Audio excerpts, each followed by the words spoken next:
Hello friends. आज हम देखने वाले हैं यहाँ पे उत्तराखंड के कुछ इंपॉर्टेंट न्यूज़ों को। तो आज हम बात करने वाले हैं आपका व्यावसायिक प्रशिक्षकों के बारे में। देखिए, मैंने आपको पहले भी बताया था कि जहाँ पे आपको पता होगा अभियोपनल कर्मचारी यहाँ पे हाई कोर्ट में आपका समान कार्य का समान वेतन और नियमितीकरण के लिए यहाँ पे केस कर रहे हैं। दूसरी ओर यहाँ पे संविदा कर्मचारी भी यहाँ पे लाइन पे लगे हुए हैं आपके नियमितीकरण के लिए।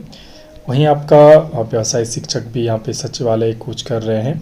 उनकी भी सरकार से मांग है कि हमको भी समान कार्य का समान वेतन दिया जाए। तो मैंने पहले ही आपको बताया था कि अगर सरकार या कोर्ट किसी एक डिपार्टमेंट का फैसला करती है आपका समान काम समान वेतन के लिए, तो सभी पूरे उत्तराखंड में जितने भी आपके किसी भी डिपार्टमेंट में कोई कार्य कर रहा होगा और दूसरे किसी भी तरह भी, तो वो यहाँ पे सरकार से मांग करने वाला है। और सरकार के सामने यह भी आपका समस्या उत्पन्न होगी भविष्य में कि कितने लोगों को यहाँ पे समान कार्य समान वेतन दिया जाए। और पहले यहाँ पे देखते हैं आपका देहरादून से न्यूज़ है। तो वोकेशनल ट्रेनिंग एसोसिएशन से जुड़े व्यवसायिक प्रशिक्षकों ने समान कार्य समान वेतन समेत अन्य मुद्दों के लिए सचिवालय यहाँ पे कूच किया है। सोमवार को व्यावसायिक प्रशिक्षक गांधी पार्क के मुख्य द्वार पर यहाँ पे एकत्रित हुए। यहाँ से नारेबाजी करते हुए प्रदर्शनकारी सचिवालय कूच के लिए यहाँ पे आगे बढ़े। पहले से तैनात यहाँ पे पुलिस ने प्रदर्शनकारियों को बैरिकेडिंग लगाकर यहाँ पे रोक दिया और कूच में शामिल प्रशिक्षकों को यहाँ पे गिरफ्तार कर एकता विहार स्थित धरना स्थल पर यहाँ पे छोड़ दिया गया।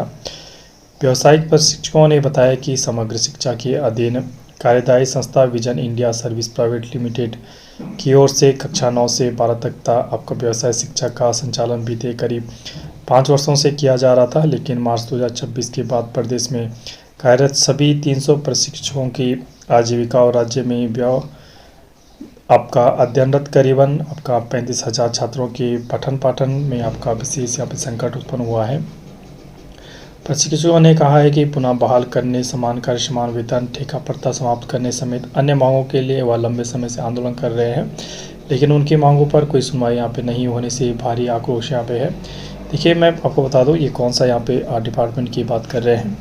कहीं भी आपका जो गवर्नमेंट आपका इंटर कॉलेज है, ठीक है, जहाँ पे आपका 9 से 12 तक की पढ़ाई यहाँ पे होती है, तो आपका साइंस स्टूडेंट या कहीं भी सभी को यहाँ पे एक व्यावसायिक आपका, ठीक है, आपका बहुत से कॉमर्शियल आपका जो एक सब्जेक्ट पढ़ाया गया था, जैसे आपका प्लम्बिंग हो गया, इलेक्ट्रिशियन हो गया, कि छोटे मोटे आपका 12th के बाद अपने काम कर सके, जो प्लम्बिंग इत्यादि, जैसे आपका फिटिंग इत्यादि, पाइप का काम, जो घर का सिंक इत्यादि जो भी आपके कार्य होते हैं, ठीक है, उससे रिलेटिव हो। इलेक्ट्रिशियन आपको पता होगा आपका वायर रिलेटिव आगे इलेक्ट्रिशियन का जो भी काम होता है वो होता है। और एक दो आपका यहाँ पे कोर्स और होते हैं जो आपका मांग के हिसाब से स्कूलों में यहाँ पे तय किए जाते हैं।